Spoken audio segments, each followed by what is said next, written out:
Hello everyone, welcome to the Indian Polity and Constitutions class. So we have already been covering the previous topics of the constitutional development of India, and we have covered how the East India Company control was taken over by the British rule by the process of centralization in our previous lectures. So for the sake of clarity and in order to get to know more into the concepts, definitely visit the previous classes and go through it. So today we will be covering about the second section of the second part of the constitutional development of India. Okay. So this second part actually starts after the Great War of Independence, 1857's revolution. So 1857's revolution was such a revolution which kind of triggered the Indians to rise up and speak against the British exploitative policies.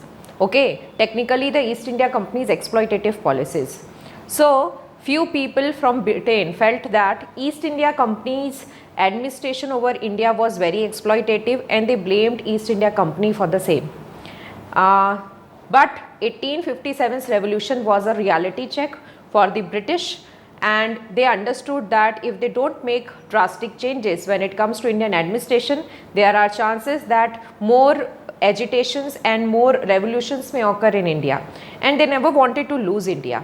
So they brought about drastic changes when it comes to various acts through which the administration was controlled. So today we will be covering about all the various constitutional acts which were passed after 1857's revolution. So just refer to all these point by point details, and we are going to learn through this class here and now. Okay. So we are covering the second part, and that is the Crown Rule. So if you refer to the previous lecture, you will be seeing that I have already mentioned that that was the East India Company's rule, the rule till 1857. Okay. So all the acts, all the legislations which were made from 1773 to 1853, East India Company was the major role player when it comes to Indian administration. But now after 1857 revolutions, the next act which will appear would be the 1858 Act, and this is going to bring about a major shift in policies, a major shift in administration when it comes to the British Empire. So in order to understand that, again we need to go through what kind of various acts are there, and as I have already told in the previous class, it is very important to get to know the technical meanings of these acts. If in case you are very clear about the names of these acts itself, you will be able to relate to it and it will be easy for you to memorize these concepts. Okay. So the Crown Rule, the time duration for the Crown Rule in India can be stated from 1858 to 1947. So after 1857's revolution, the British Crown is going to take the absolute control over Indian territory, and now Indian territory would be called as the British colony, or under the British colonial rule after the 1857's revolution. Okay. So what all acts come under Crown Rule, we are going to cover that today. So the first act would be Government of India Act 1858. So this Government of India Act 1858 is a kind of reactionary legislation after 1857's revolution. So British Empire is on high alert that it is high time, we need to just throw out East India Company and we need to take the absolute reins, absolute control of the Indian territory under us. Okay.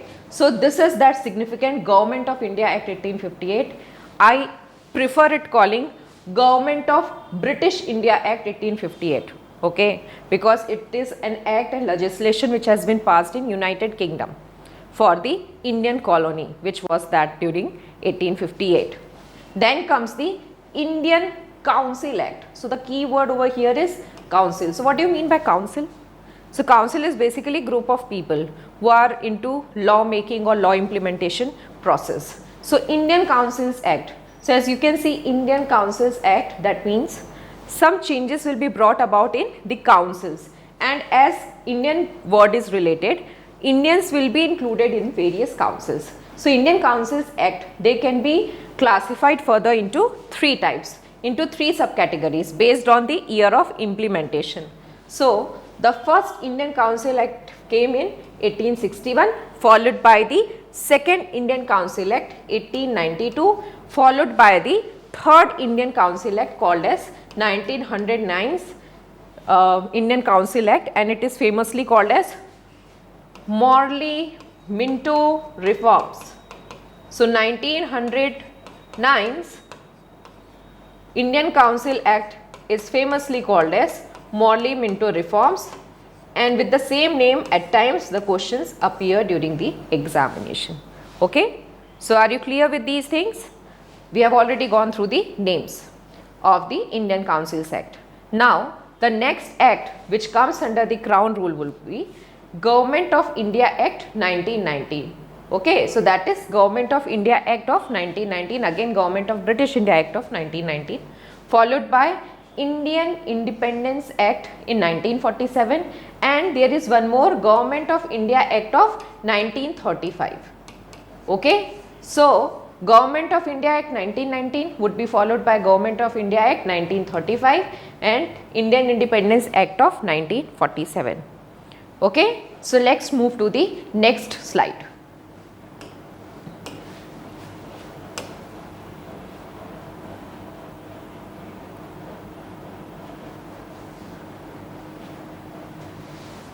So now let's start with the Government of British India Act 1858, a very landmark act on its own. So what is happening? A shift of power, an absolute shift of power is happening by the Government of India Act of 1858. What kind of power shift? So the Indian territory, which was initially under the control of East India Company, now is completely getting transferred to the British Empire.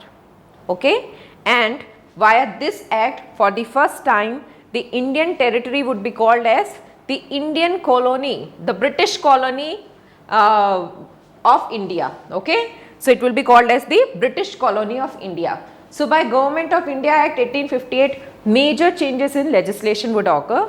So the Queen Victoria, she is going to proclaim and declare that now all the Indian territory would be called as the British colonial territory of India. Okay, and now the post of Governor General, we have been studying about the Governor General's post, right?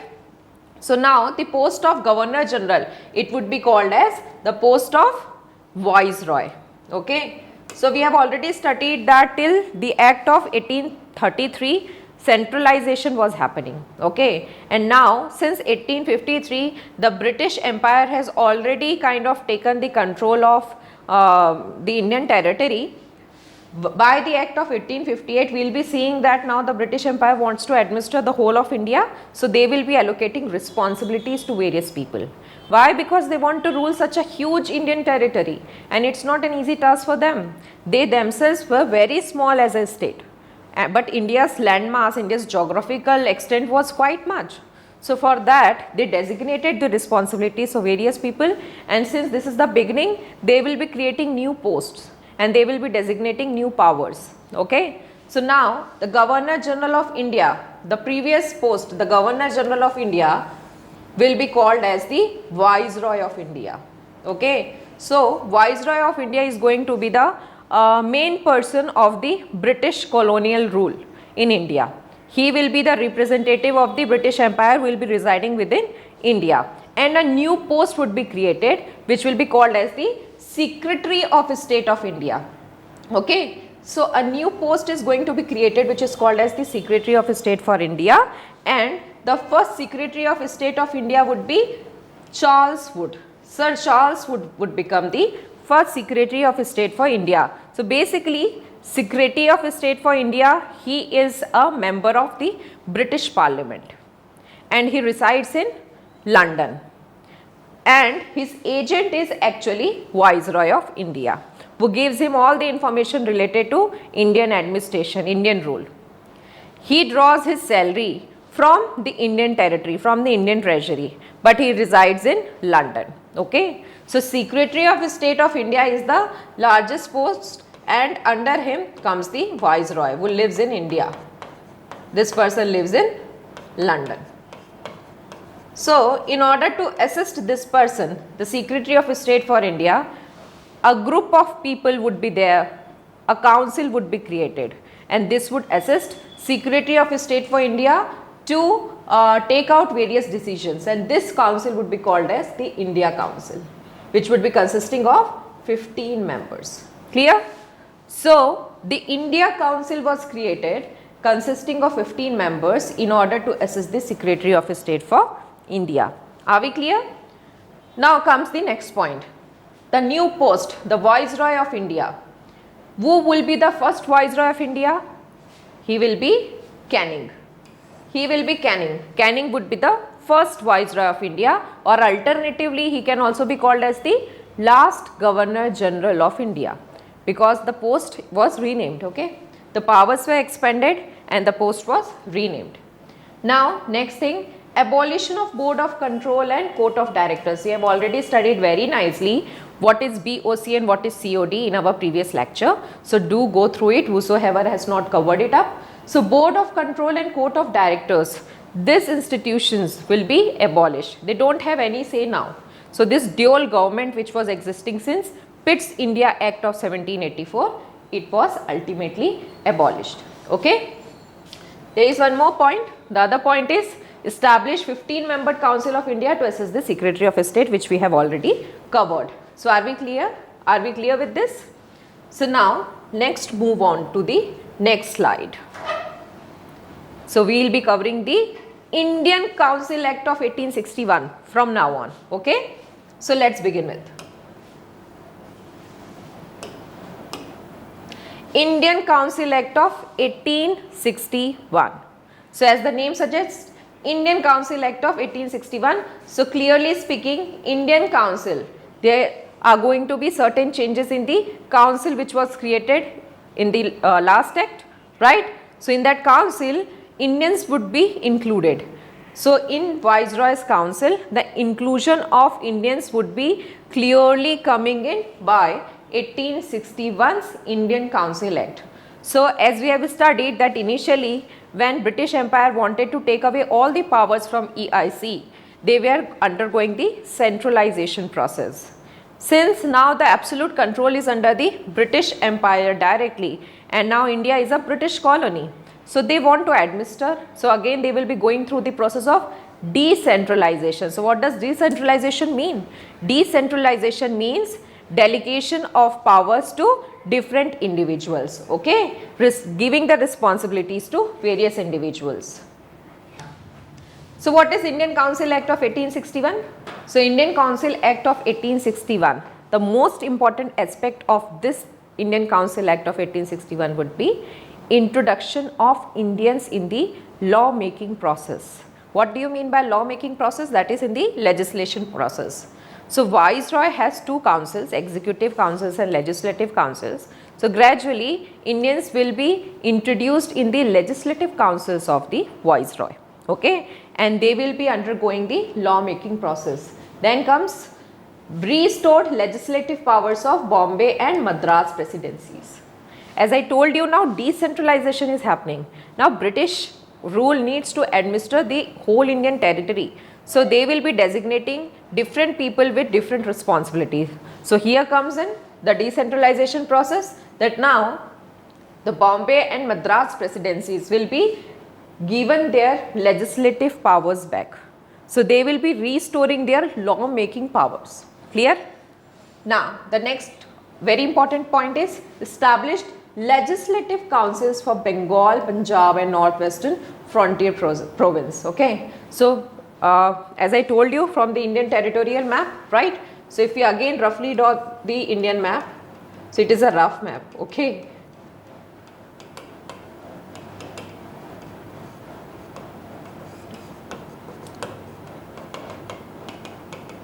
So when you see this map, this India's map, so basically the then India, this was the Bengal presidency, this was the Madras presidency, this was the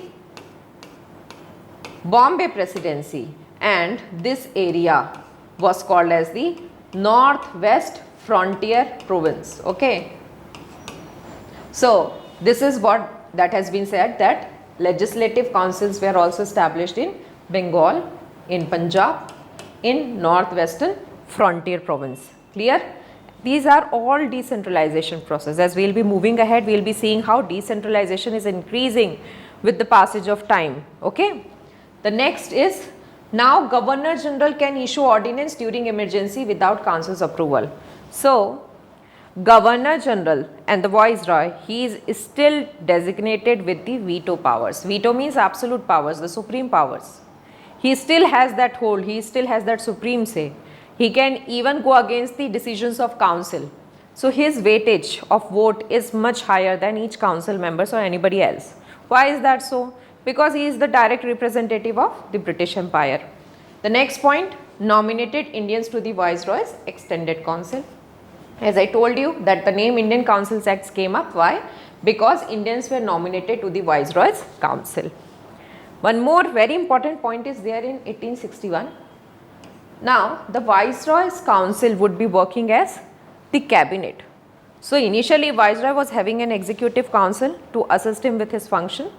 So now that executive council will be allotted, devoted different departments, and this is called as portfolio system.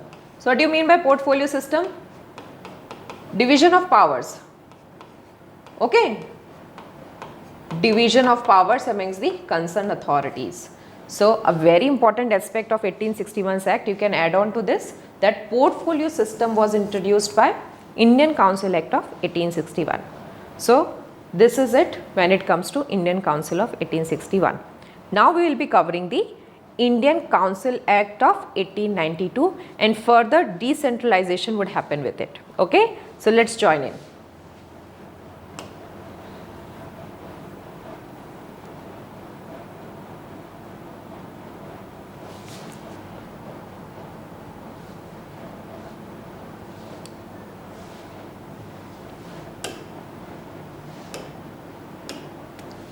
So now could you all see the board? What is written in the center? Indian Council Act of 1892. So 1861, 1858 to 1861, decentralization happens. A small amount of decentralization happens. Then 1861 to 1892, further decentralization is happening. Okay, now what is the reason? Why Britishers are so much under pressure? What is the need for them to decentralize things, and what is the need for them to incorporate further Indians in the council? So the reason is that the historical background. So just before this act, it is the time of 1885, and you know why? Why it is so significant?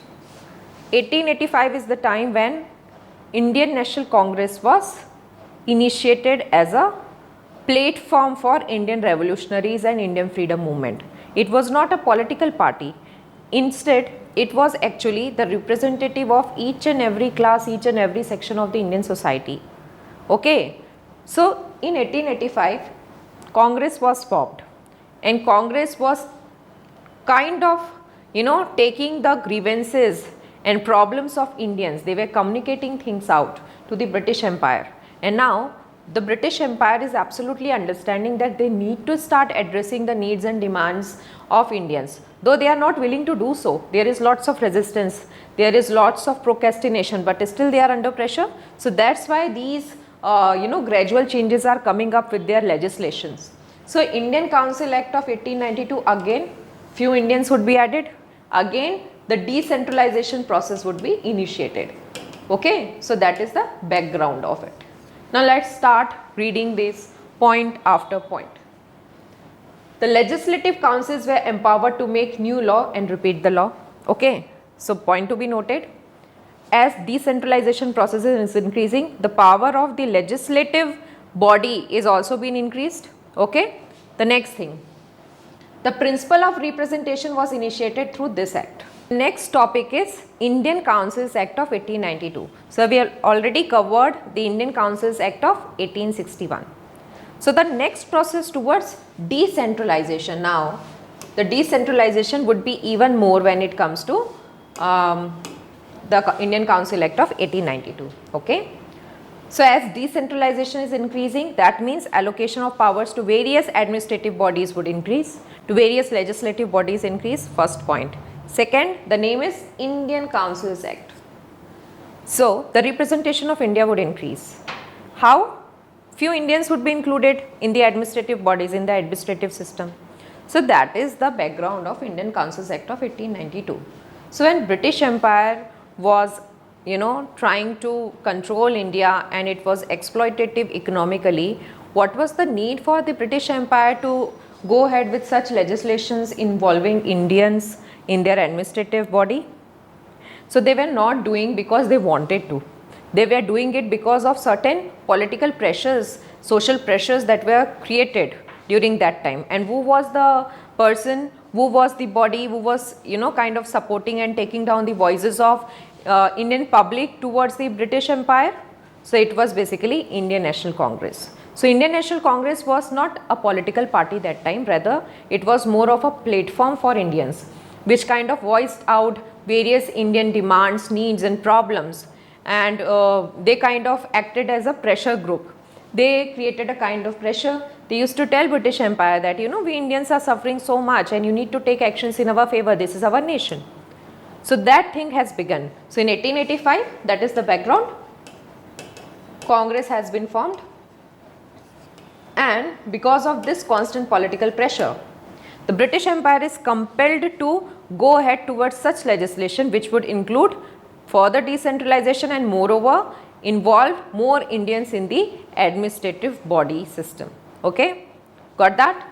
So now let's cover these points one after the another. As I told you, decentralization would occur, then the legislative councils will be given more power. They will be empowered to make new laws and repeat the laws. So the powers of legislative body is increasing. Second, the principle of representation was initiated through this act. So what do you mean by principle of representation?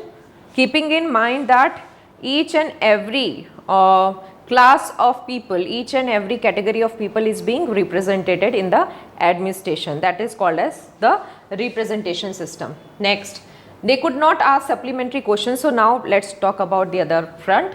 So what is the Indian Council Act of 1892? More Indians have been added to the Viceroy's Council. The act increased the number of additional or non-official members in the Legislative Council. Now comes the keyword non-official members. So what do you mean by non-official members? So the Britishers were very clever. What they did? So basically, whenever we administer, we have different subjects of administration. Okay.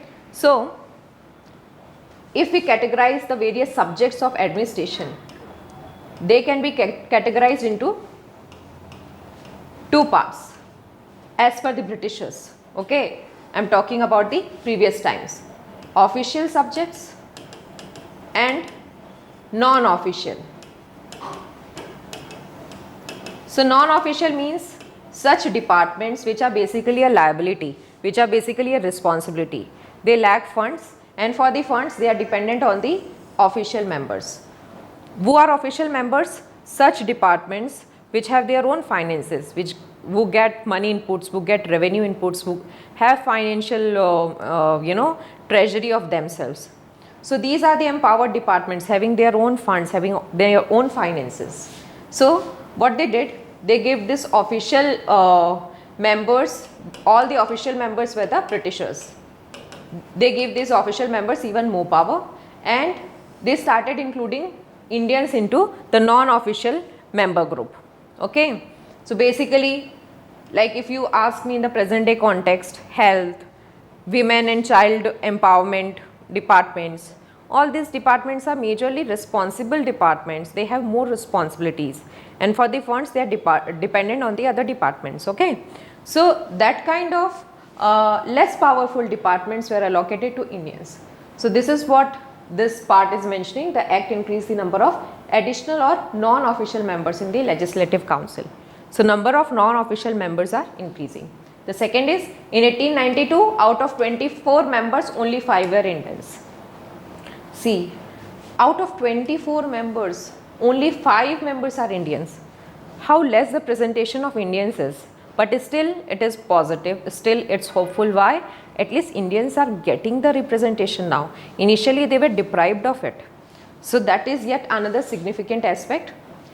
Now the members, they will be given the right to ask questions. Initially in 1861's Act, the members were not having the right to ask any questions or to question any kind of administrative or legislative changes. But now the members will be given the right to ask on the questions. But after they ask the questions, they cannot ask the supportive questions. They cannot ask the supplementary questions. They can ask just one question.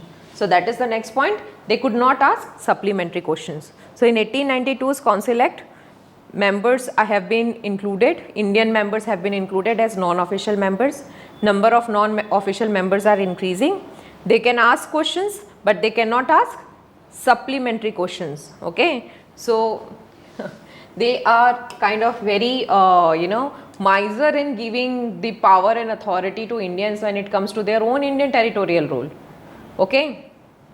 So as I told you that decentralization process has already begun, and with the passage of time decentralization would increase, and with the passage of time Indian agitation, Indian revolutionary activities would increase, and with the passage of time the pressure on the British colonial empire would also increase, because of course Indians will be demanding their own rights, we will be demanding our own rights.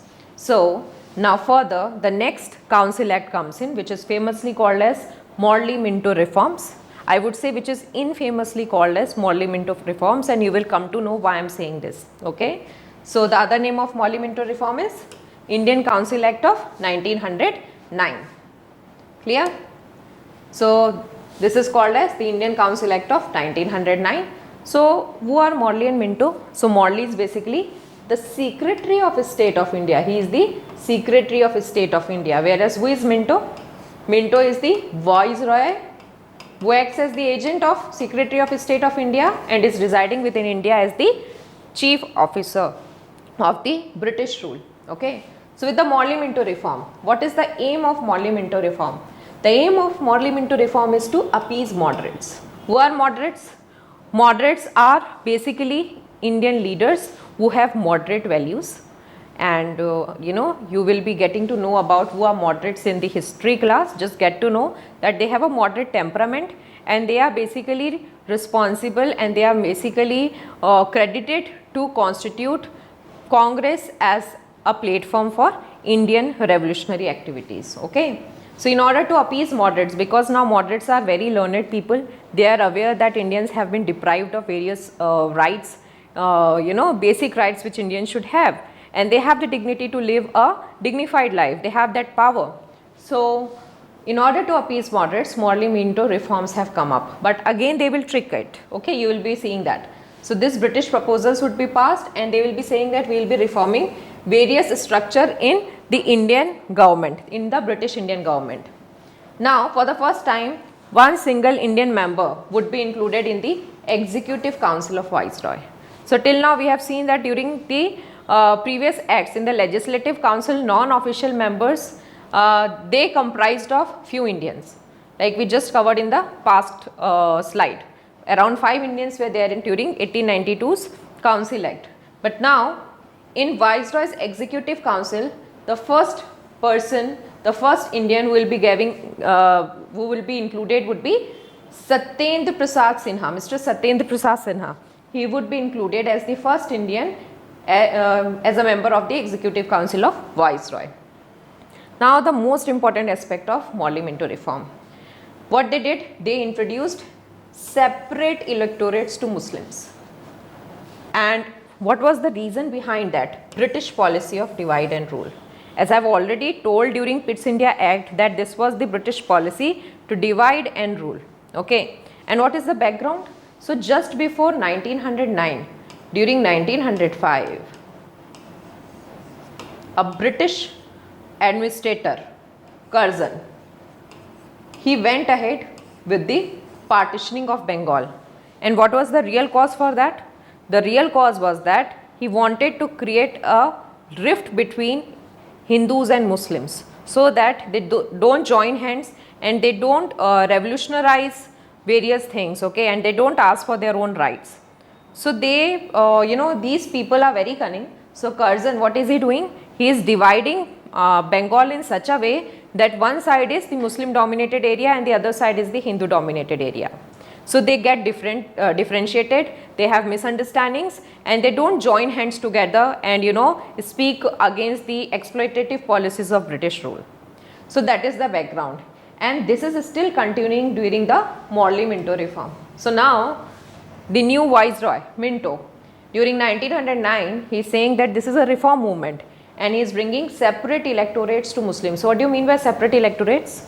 That a fixed number of seats would be fixed for the Muslim representatives, okay, and they will be supported by the Muslim community, the Muslim voters. So this is separate electorate. So basically religion based electorate.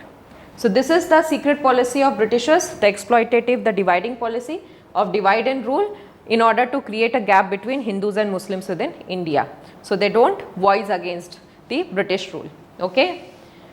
Now what happens that Morley-Minto reform kind of gets a mixed response. So moderates welcome these reforms, okay, they welcome all the positive aspects of Morley-Minto reforms, but this separate electorate system for the Muslims, this is something which was majorly majorly opposed by the moderates, okay. So this was all about Morley-Minto reform. So in short, if you ask me what is the most important aspect of Morley-Minto reform, it is separate communal system or separate communal electorate for the Muslims in India.